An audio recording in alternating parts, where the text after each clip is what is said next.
சாதி போதை இன்னும் அதிகமாக இருக்கிறது. மத போதை இப்போது வடக்கே இருந்து வருவதிலும் எங்கள் தமிழர்கள் மயங்கி கிடக்கிறார்கள்.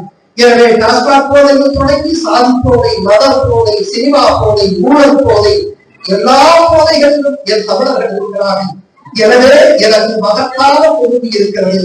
நான் என் தமிழ் நிலத்தை, என் தமிழ் மக்களை, என் தமிழ் மரபு மொழியை நிகழ்த்து நேசிப்பவர்தான்.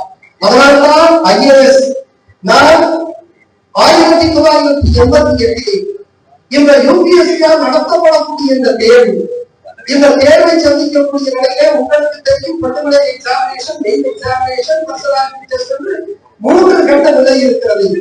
அந்த 3 கட்ட நிலையில் நாங்கள் 50 பேர் பயிற்சி பெற்றோம். 50 பேர் நாங்கள் சட்டக்கல்லூரி மாணவராக இருந்து 50 பேர் பயிற்சி பெற்று நாங்கள் அண்ணாநகரில் இருக்கக்கூடிய தமிழகத்தில் பயிற்சி பெற்று 50 பேர் வரைக்கு 3 பேர் தான் எக்ஸாமினேஷன் தேர்ச்சி பெற்றோம். அந்த 3 பேருக்கு மாணவர்கள். அதற்கு பிறகு மெயின் எக்ஸாமினேஷன் முக்கிய தேர்வுகளில் 2 பேர் தேர்ச்சி பெற்றோம். அந்த 2 பேரிலே நானும் ஒருவர். டெல்லி பட்டணத்தை முதல் முறையாக பார்க்கும்போது அங்கே வேறுபடுத்தி நாங்கள் செல்லுகிறோம். என்னுடைய நண்பரும் வருகிறார். செல்லுகிறோம். அங்கே சென்று கேட்டபோது அவர்கள் கேள்வி பல கேள்விகளை கேட்ட ஒரு கேள்வி,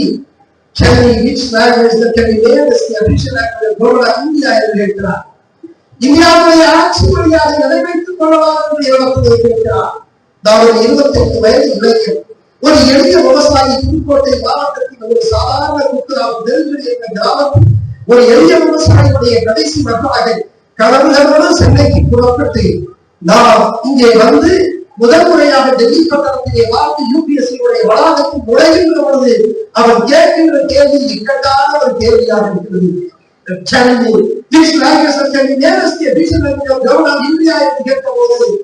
அப்படியே கொஞ்சம் கூட யோசிக்காமல் இந்தியாவுடைய ஆட்சி மொழியாக எங்கள் நிகரற்ற இலக்கிய இலக்கண அளவை பெற்ற எங்கள் தமிழ் மொழியை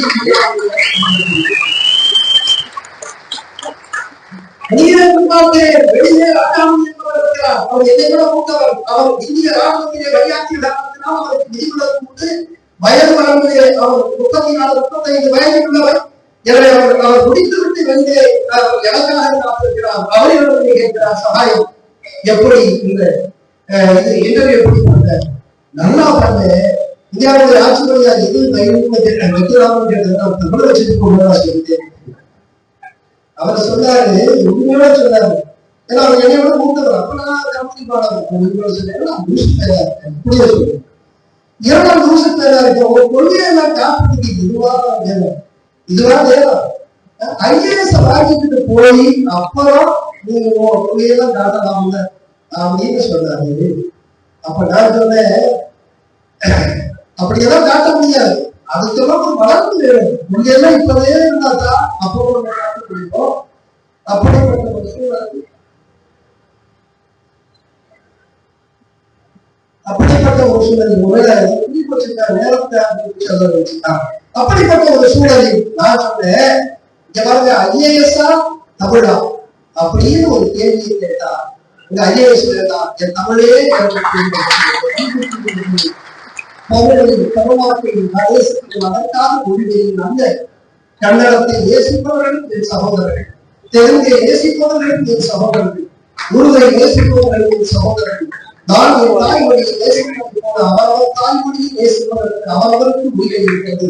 நாங்கள் சொல்லுவது என்னவென்றால், எங்கள் தாய்மொழியை நேசிப்பதற்கு இருக்கிற உரிமையை கடவுளே அதை அங்கீகரிக்க வேண்டும் என்பதுதான் எங்களுடைய